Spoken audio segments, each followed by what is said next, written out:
to Jane.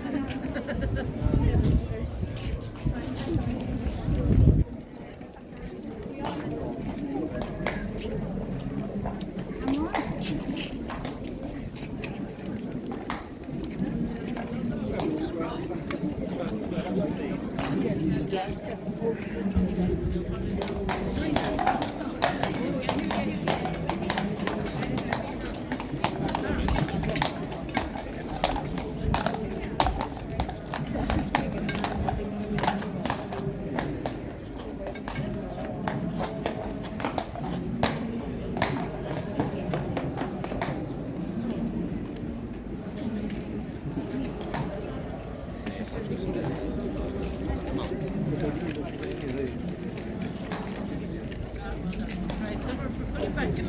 We go down here. Half of least resistance.